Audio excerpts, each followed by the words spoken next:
BPL ಕಾರ್ಡ್ದಾರರಿಗೆ ಮಹತ್ವದ ಘೋಷಣೆ. ಗೃಹ ಲಕ್ಷ್ಮಿ ಯೋಜನೆಯ ಹಣದ ಕುರಿತು ಮಹತ್ವದ ಮಾಹಿತಿ. ಇಂದಿನ ಚಿನ್ನ ಮತ್ತು ಬೆಳ್ಳಿ ದರ ಎಷ್ಟಿದೆ ಸೇರಿದಂತೆ ಇಂದಿನ ಟಾಪ್ ಬ್ರೇಕಿಂಗ್ ಸುದ್ದಿಗಳನ್ನು ನೋಡೋಣ.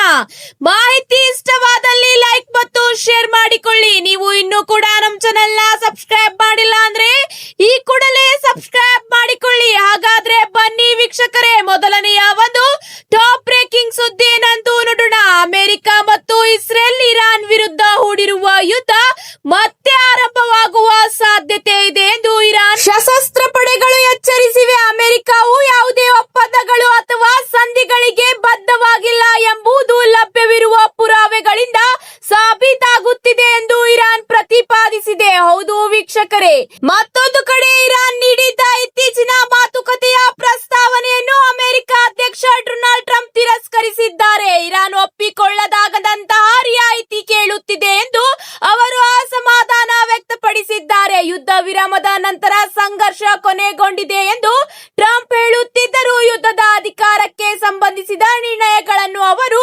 ಅಸಂವಿಧಾನಿಕ ಎಂದು ಕರೆದಿದ್ದಾರೆ. ಅಮೆರಿಕದ ನಡೆಯನ್ನು ಇರಾನ್ ತೀವ್ರವಾಗಿ ನಡೆಸುತ್ತಿದ್ದು, ಯಾವುದೇ ಕ್ಷಣದಲ್ಲಿ ಸಂಘರ್ಷ ಮತ್ತೆ ಸ್ಫೋಟಗೊಳ್ಳುವ ಲಕ್ಷಣಗಳು ಕಾಣುತ್ತಿವೆ ಎಂಬ ಮಾಹಿತಿ ಈಗ ತಿಳಿದು ಬಂದಿದೆ. ಇದರ ಜೊತೆಗೆ ಮುಂದಿನ ಒಂದು ಮಹತ್ವದ ಮಾಹಿತಿ ಏನೆಂದು ನೋಡೋಣ ಬನ್ನಿ ವೀಕ್ಷಕರೇ. ಎಐಸಿಸಿ ಅಧ್ಯಕ್ಷ ಮಲ್ಲಿಕಾರ್ಜುನ್ ಖರ್ಗೆ ಅವರು ಇತ್ತೀಚೆಗೆ ರಾಜ್ಯದಲ್ಲಿ ನಾಯಕತ್ವ ಬದಲಾವಣೆ ಗೊಂದಲವನ್ನು ಶೀಘ್ರವಾಗಿ ಬಗೆಹರಿಸುತ್ತೇವೆ ಮತ್ತು ಸೋನಿಯಾ ಗಾಂಧಿ, ರಾಹುಲ್ ಗಾಂಧಿ ಅವರೊಂದಿಗೆ ಚರ್ಚೆ ಮಾಡಿಕೊಂಡು ನಿರ್ಣಯ ಕೈಗೊಳ್ಳುತ್ತೇವೆ ಎಂದು ಹೇಳಿಕೆ ನೀಡಿದ ಬೆನ್ನಲೆಯಲ್ಲಿ ರಾಜ್ಯ ಸರ್ಕಾರ ವಲಯದಲ್ಲಿ ಭಾರೀ ಸಂಚಲನ ಉಂಟಾಗಿದೆ.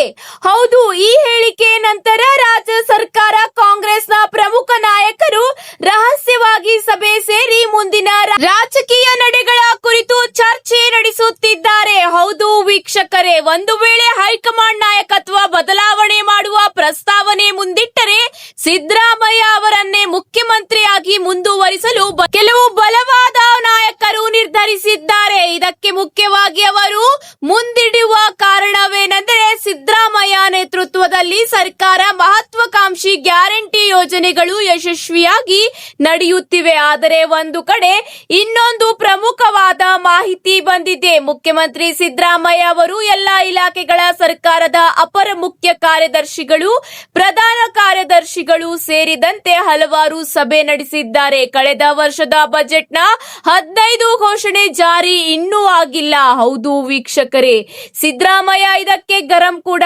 ಆಗಿದ್ದಾರೆ. ಬಜೆಟ್ನಲ್ಲಿ ಮಾಡಿರುವ ಘೋಷಣೆಗಳನ್ನು ಜಾರಿಗೊಳಿಸುವ ಕಾರ್ಯ ಅಧಿಕಾರಿಗಳದ್ದು. ಕಳೆದ ವರ್ಷ ಬಜೆಟ್ನ 15 ಘೋಷಣೆಗಳ ಜಾರಿ ಇನ್ನೂ ಆಗಿಲ್ಲ. ಇದಕ್ಕೆ ಯಾರು ಹೊಣೆ? ಈ ವರ್ಷದ ಬಜೆಟ್ನಲ್ಲಿ 218 ಹೊಸ ಘೋಷಣೆಗಳು ಸೇರಿದಂತೆ ಒಟ್ಟಾರೆ 565 ಘೋಷಣೆಗಳನ್ನು ಮಾಡಿದ್ದೇವೆ. ಬಜೆಟ್ನ ಎಲ್ಲಾ ಘೋಷಣೆಗಳನ್ನು ಅದೇ ವರ್ಷ ಜಾರಿಗೊಳಿಸುವುದು ಅಧಿಕಾರಿಗಳ ಜವಾಬ್ದಾರಿಯಾಗಿದೆ. ಬಜೆಟ್ ಘೋಷಣೆಗಳು ಯಾವುದೇ ಕಾರಣಕ್ಕೂ ಅನುಷ್ಠಾನಗೊಳ್ಳದೇ ಇರಬಾರದು. ಅನುಷ್ಠಾನದಲ್ಲಿ ಪ್ರಾಯೋಗಿಕವಾಗಿ ತೊಡಕುಗಳನ್ನು ನೇರವಾಗಿ ನನ್ನ ಅಥವಾ ಮುಖ್ಯ ಕಾರ್ಯದರ್ಶಿಯವರ ಗಮನಕ್ಕೆ ತರಬೇಕೆಂದು ಸಿಎಂ ಸಿದ್ದರಾಮಯ್ಯನವರು ಈಗ ಸೂಚನೆ ನೀಡಿದ್ದಾರೆ. ಇದರ ಜೊತೆಗೆ ಬಿಪಿಎಲ್ ಕಾರ್ಡ್ದಾರರಿಗೆ ಮಹತ್ವದ ಮಾಹಿತಿ ಬಂದಿದೆ. ರಾಜ್ಯದಲ್ಲಿ ಕಳೆದ 3 ವರ್ಷಗಳಿಂದ ಹೊಸ ಪಡಿತರ ಚೀಟಿಗಾಗಿ ಅರ್ಜಿ ಕರೆಯಲಾಗುತ್ತಿಲ್ಲ. ಇದರಿಂದ ಅನೇಕರು ಬಹಳಷ್ಟು ಸಮಸ್ಯೆಗಳನ್ನು ಅನುಭವಿಸುತ್ತಿದ್ದಾರೆ. ಹೌದು ವೀಕ್ಷಕರೇ, ಮುಖ್ಯವಾಗಿ ಕಾರ್ಡ್ ಸಿಗದ ಕಾರಣದಿಂದ ಲಕ್ಷಾಂತರ ಬಡ ಕುಟುಂಬಗಳು ಸರ್ಕಾರದ ಸೌಲಭ್ಯಗಳಿಂದ ವಂಚಿತವಾಗಿವೆ. ಯೋಜನೆಗಳ ಫಲ ಸಿಗದೆ ಸಂಕಷ್ಟದಲ್ಲಿ ಜನರು. ಬಿಪಿಎಲ್ ಕಾರ್ಡ್ ಇಲ್ಲದೆ ಬಡವರು ಕೆಲವು ಪಡಿತರ ಅಕ್ಕಿ ಮಾತ್ರವಲ್ಲದೆ ಆರೋಗ್ಯ ಮತ್ತು ಗ್ಯಾರಂಟಿ ಯೋಜನೆಗಳ ಲಾಭ ಕೂಡ ಪಡೆಯಲು ಸಾಧ್ಯವಾಗದೆ ಸಂಕಷ್ಟಕ್ಕೆ ಸಿಲುಕಿದ್ದಾರೆ. ಇದರ ಜೊತೆಗೆ ಬಿಪಿಎಲ್ ಪಡಿತರ ಚೀಟಿಯು ಆಯುಷ್ಮಾನ್ ಭಾರತ ಅಡಿ ಉಚಿತ ವೈದ್ಯಕೀಯ ಚಿಕಿತ್ಸೆ ಪಡೆಯಲು ಹಾಗೂ ಸರ್ಕಾರದ ಗೃಹ ಲಕ್ಷ್ಮಿಯಂತಹ ಗ್ಯಾರಂಟಿ ಯೋಜನೆಗಳಿಗೆ ಪ್ರಮುಖ ದಾಖಲಾತಿಯಾಗಿದೆ. ಆದರೆ ಕಾರ್ಡ್ ಇಲ್ಲದ ಕಾರಣ ಬಡ ರೋಗಿಗಳು ಆಸ್ಪತ್ರೆಗಳಲ್ಲಿ ಚಿಕಿತ್ಸೆ ಪಡೆಯಲಾಗದೆ ಪರದಾಡುವಂತಾಗಿದೆ. ಸದ್ಯಕ್ಕೆ ಆಹಾರ ಇಲಾಖೆ ಇಲಾಖೆಯು ಕೆಲವು ವೈದ್ಯಕೀಯ ತುರ್ತು ಪರಿಸ್ಥಿತಿ ಇರುವವರಿಗೆ ಮತ್ತು ಈ ಶ್ರಮ ನೋಂದಾಯಿತ ಕಾರ್ಮಿಕರಿಗೆ ಮಾತ್ರ ಆದ್ಯತೆ ನೀಡುತ್ತಿದ್ದು ಸಾಮಾನ್ಯ ಬಡವರ ಬೇಡಿಕೆ ಕಡೆಗಣಿಸಲಾಗಿದೆ.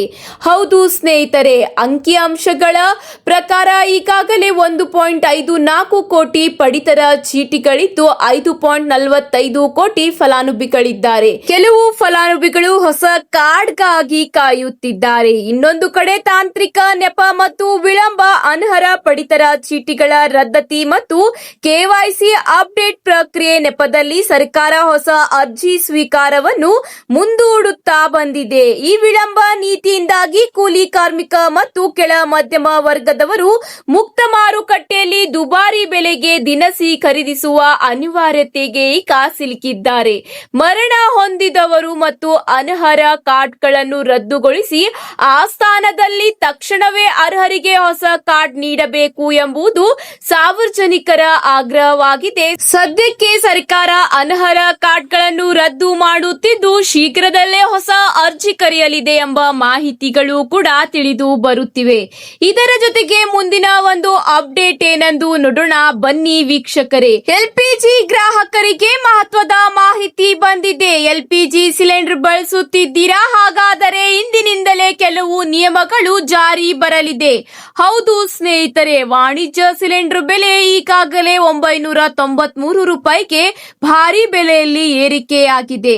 ಹಂತ ಹಂತವಾಗಿ ಏರಿಕೆಯಾಗುತ್ತಾ ಬರುತ್ತಿರುವ ಈ ಒಂದು ವಾಣಿಜ್ಯ ಸಿಲಿಂಡರ್ ಬೆಲೆ ಈಗ ಮತ್ತೆ ಏರಿಕೆ ಕಂಡಿದೆ. ಇದೇ ಅಷ್ಟೇ ಅಲ್ಲ, ಸಬ್ಸಿಡಿ ಸೌಲಭ್ಯವನ್ನು ಅರ್ಹರಿಗೆ ತಲುಪಿಸಲು ಸರ್ಕಾರ ಈಗ ಡೂಪ್ಲಿಕೇಟ್ ಕಲೆಕ್ಷನ್ ನಿಷೇಧಿಸಿದೆ. ಹೌದು ಸ್ನೇಹಿತರೆ, ಪೈಪ್ ಗ್ಯಾಸ್ ಅಂದರೆ ಪಿಎನ್ಜಿ ಹೊಂದಿರುವ ಮನೆಗಳಲ್ಲಿ ಇನ್ನು ಮುಂದೆ ಎಲ್ಪಿಜಿ ಸಿಲಿಂಡರ್ ಇಟ್ಟುಕೊಳ್ಳುವಂತಿಲ್ಲ ಎಂಬ ಹೊಸ ನಿಯಮವನ್ನು ಕೂಡ ಜಾರಿ ಮಾಡಲಾಗಿದೆ.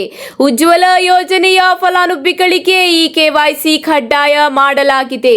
ಹೌದು ಸ್ನೇಹಿತರೆ, ಈಗಾಗಲೇ ಇಂಡಿಯನ್, ಭಾರತ್ ಗ್ಯಾಸ್ ಹಾಗೂ ಎಚ್ಪಿ ಗ್ಯಾಸ್ ಗ್ರಾಹಕರು ಎಲ್ಲಾ ಬದಲಾವಣೆಗಳನ್ನು ಈಗ ನೀವು ಅನುಸರಿಸಬೇಕಾಗುತ್ತದೆ. ಸಿಲಿಂಡರ್ ನಿಮ್ಮ ಮನೆ ಬಾಗಿಲಿಗೆ ಬಂದಾಗ ಮೊಬೈಲ್ಗೆ ಬರುವ OTP ನೀಡಿದರಷ್ಟೇ ನಿಮಗೆ ಈಗ ಗ್ಯಾಸ್ ಸಿಲಿಂಡರ್ ವಿತರಣೆ ಸಾಧ್ಯತೆ. ನಗರ ಪ್ರದೇಶಗಳಲ್ಲಿ ಗ್ಯಾಸ್ ಬುಕ್ಕಿಂಗ್ ಅವಧಿಯನ್ನು 25 ದಿನಗಳಿಗೆ ಮತ್ತು ಗ್ರಾಮೀಣ ಭಾಗದಲ್ಲಿ 45 ದಿನಗಳಿಗೆ ವಿಸ್ತರಿಸಲಾಗಿದೆ. ಎಲ್ಲ ಗ್ಯಾಸ್ ಗ್ರಾಹಕರು ತಮ್ಮ ಈ ಕೆವೈಸಿ ಅಪ್ಡೇಟ್ ಮಾಡುವುದು ಈಗ ಕಡ್ಡಾಯವಾಗಿದೆ. ಜಾಗತಿಕವಾಗಿ ಇಂದಿನ ಪೂರೈಕೆಯಲ್ಲಿ ಏರುಪೇರು ಆಗುತ್ತಿರುವುದರಿಂದ ದೇಶೀಯ ಬಳಕೆದಾರರಿಗೆ ಎಲ್ಪಿಜಿ ಹಾಗೂ ಪಿಎನ್ಜಿ ಪೂರೈಕೆಯಲ್ಲಿ ಯಾವುದೇ ಕೊರತೆಯಾಗದಂತೆ ಸರ್ಕಾರ ಭರವಸೆ ನೀಡಿದೆ. ಇದರ ಜೊತೆಗೆ ಮುಂದಿನ ಒಂದು ಹೊಸ ಅಪ್ಡೇಟ್ ಏನೆಂದು ನೋಡೋಣ ಬನ್ನಿ ವೀಕ್ಷಕರೇ. ಅಡುಗೆ ಎಣ್ಣೆಯ ಬೆಲೆಯಲ್ಲಿ ಭಾರಿ ಪ್ರಮಾಣದಲ್ಲಿ ಏರಿಕೆಯಾಗುತ್ತಿದೆ. ಇದು ಸಾಮಾನ್ಯ ಜನರಿಗೆ ಹೊರೆಯಾಗುತ್ತಿದೆ. ಹೌದು ವೀಕ್ಷಕರೇ, ಒಂದು ಕಡೆ ಸಿಲಿಂಡರ್ ಬೆಲೆ ಹೆಚ್ಚಾಗುತ್ತಿದ್ದರೆ ಮತ್ತೊಂದು ಕಡೆ ದಿನ ಬಳಕೆ ವಸ್ತುಗಳ ಕೊರತೆ, ತರಕಾರಿಗಳ ಬೆಲೆಯೂ ಒಮ್ಮೆಗೆ ಏರಿಕೆಯಾಗಿದೆ. ಇಂತಹ ಸಮಯದಲ್ಲಿ ಅಡುಗೆ ಎಣ್ಣೆ ಬೆಲೆ ಹೆಚ್ಚುತ್ತಿರುವುದು ಸಾಮಾನ್ಯ ಜನರಿಗೆ ದೊಡ್ಡ ಸಮಸ್ಯೆಯಾಗಿದೆ. ಅಡುಗೆ ಎಣ್ಣೆಗಳ ಬೆಲೆ ಗಗನಕ್ಕೇರುತ್ತಿದೆ. ಏಕಾಏಕಿ ಲೀಟರ್ಗೆ 30 ರೂಪಾಯಿವರೆಗೆ ಹೆಚ್ಚಳವಾಗಿದೆ. ಕಳೆದ ಒಂದು ತಿಂಗಳಲ್ಲಿ 1 ಕಿಲೋ ಅಡುಗೆ ಎಣ್ಣೆಯ ಬೆಲೆ ಬರೋಬ್ಬರಿ 22% ಹೆಚ್ಚಾಗಿದೆ. ಇದರ ಜೊತೆಗೆ ಮುಂದಿನ ಒಂದು ಮಾಹಿತಿ ಏನೆಂದರೆ ಗೃಹ ಲಕ್ಷ್ಮಿ ಯೋಜನೆಯ ಫಲಾನುಭವಿಗಳಿಗೆ ಇದಕ್ಕೆ ಬಂದಿರುವ ಹೊಸ ಅಪ್ಡೇಟ್ ಆಗಿದೆ. ಗೃಹ ಲಕ್ಷ್ಮಿಯರ ಖಾತೆಗೆ ಈ ತಿಂಗಳ 2,000 ರೂಪಾಯಿ ವರ್ಗಾವಣೆಯಾಗುತ್ತಿದೆ. ಹೌದು ಸ್ನೇಹಿತರೆ, ಮೇ ತಿಂಗಳ ಗೃಹ ಲಕ್ಷ್ಮಿ ಯೋಜನೆಯ ಹಣ 7 ದಿನಗಳಲ್ಲಿ ಹಂತ ಹಂತವಾಗಿ ರಾಜ್ಯದ ಎಲ್ಲಾ ಜಿಲ್ಲೆಯ ಗೃಹಿಣಿಯರಿಗೆ ಸೇರಲಿದೆ. ಒಂದು ವೇಳೆ ಏಪ್ರಿಲ್ ತಿಂಗಳ ಹಣ ವರ್ಗಾವಣೆಯಾಗಿಲ್ಲ ಅಂದರೆ ಅಂತಹ ಮಹಿಳೆಯರಿಗೆ ಮೇ ತಿಂಗಳ ಕಂತಿನ ಜೊತೆಗೆ 4,000 ರೂಪಾಯಿ ವರ್ಗಾವಣೆಯಾಗಲಿದೆ ಎಂಬ ಮಾಹಿತಿ ತಿಳಿದು ಬಂದಿದೆ. ಹೌದು, ಪೆಂಡಿಂಗ್ ಇರುವ ಹಣ ಕೂಡ ಮೇ ತಿಂಗಳಲ್ಲಿ ಗೃಹಿಣಿಯರ ಖಾತೆಗೆ ವರ್ಗಾವಣೆಯಾಗಲಿದೆ ಎಂಬ ಮಾಹಿತಿ ತಿಳಿದು ಬಂದಿದ್ದು ಡಿಬಿಟಿ ಮೂಲಕ ನೇರವಾಗಿ ಬ್ಯಾಂಕ್ ಖಾತೆಗೆ ಬರುತ್ತಿದೆ. ಇದರ ಜೊತೆಗೆ ಮುಂದಿನ ಒಂದು ಮಾಹಿತಿ ಏನೆಂದು ನೋಡೋಣ ಬನ್ನಿ ವೀಕ್ಷಕರೇ. ಇಂದಿನ ಚಿನ್ನ ಮತ್ತು ಬೆಳ್ಳಿ ದರ ಹೇಗಿದೆ ಎಂದು ನೋಡೋಣ ಬನ್ನಿ ವೀಕ್ಷಕರೇ. ದಿನದಿಂದ ದಿನಕ್ಕೆ ಚಿನ್ನ ಮತ್ತು ಬೆಳ್ಳಿ ದರದಲ್ಲಿ ಸ್ವಲ್ಪ ಸ್ಥಿರತೆ ಕಾಣುತ್ತಿದೆ. ಹಾಗಾದರೆ ಇಂದಿನ ಚಿನ್ನದ ಬೆಲೆ ಎಷ್ಟಿದೆ ಎಂಬ ಮಾಹಿತಿ ನೋಡೋಣ ಬನ್ನಿ ವೀಕ್ಷಕರೇ. ಇಂದು 22 ಕ್ಯಾರೆಟ್ ಚಿನ್ನದ ಬೆಲೆ 1 ಗ್ರಾಂಗೆ 13,835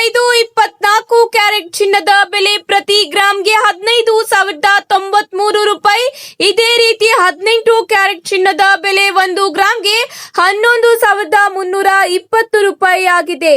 ಹೌದು ಸ್ನೇಹಿತರೆ, ಇದೇ ಅಷ್ಟೇ ಅಲ್ಲ, ಇಂದಿನ ಬೆಳ್ಳಿ ದರ ಕೂಡ ನೋಡೋಣ ಬನ್ನಿ ಸ್ನೇಹಿತರೆ. ಇಂದು ಬೆಳ್ಳಿ ದರದಲ್ಲಿ ಸ್ವಲ್ಪ ಏರಿಕೆ ಕಂಡಿದೆ. ಹೌದು, 1 ಕೆಜಿಗೆ 2,65,000 ರೂಪಾಯಿ ಆಗಿದೆ. ಹೌದು ಸ್ನೇಹಿತರೆ, ನಿನ್ನೆ 2,50,000 ಇದ್ದ ಬೆಳ್ಳಿಯ ಬೆಲೆ ಇಂದು 10,000 ರೂಪಾಯಿ ಏರಿಕೆಯಾಗಿದೆ. ಇದರ ಜೊತೆಗೆ ಇಂದಿನ ಪೆಟ್ರೋಲ್ ಮತ್ತು ಡೀಸೆಲ್ ಬೆಲೆ ಎಷ್ಟಿದೆ ಎಂದು ನೋಡೋಣ ಬನ್ನಿ ವೀಕ್ಷಕರೇ. ಬೆಂಗಳೂರು ನಗರದಲ್ಲಿ ಇಂದು ಪ್ರತಿ ಲೀಟರ್ ಪೆಟ್ರೋಲ್ ದರ 102.96 ರೂಪಾಯಿ ಇದೆ. ಇದೇ ರೀತಿ ಡೀಸೆಲ್ ದರ ಏನೆಂದು ನೋಡೋಣ ಬನ್ನಿ ವೀಕ್ಷಕರೇ. ಡೀಸೆಲ್ ದರ ಬೆಂಗಳೂರು ನಗರದಲ್ಲಿ 90.99 ರೂಪಾಯಿ ಇದೆ ಎಂಬ ಮಾಹಿತಿ ಈಗ ಲಭ್ಯವಾಗಿದೆ. ಇವತ್ತಿಗೆ ಇಷ್ಟೇ ವೀಕ್ಷಕರೇ, ಮತ್ತೆ ಸಿಗೋಣ ಹೊಸ ಅಪ್ಡೇಟ್ ಜೊತೆಗೆ. ಮಾಹಿತಿ ಇಷ್ಟವಾದಲ್ಲಿ ಲೈಕ್ ಮಾಡಿ ಹಾಗೂ ನಿಮ್ಮ ಎಲ್ಲಾ ಸ್ನೇಹಿತರ ಜೊತೆಗೆ ಶೇರ್ ಮಾಡುವುದನ್ನು ಕೂಡ ಮರೆಯಬೇಡಿ. ಧನ್ಯವಾದಗಳು.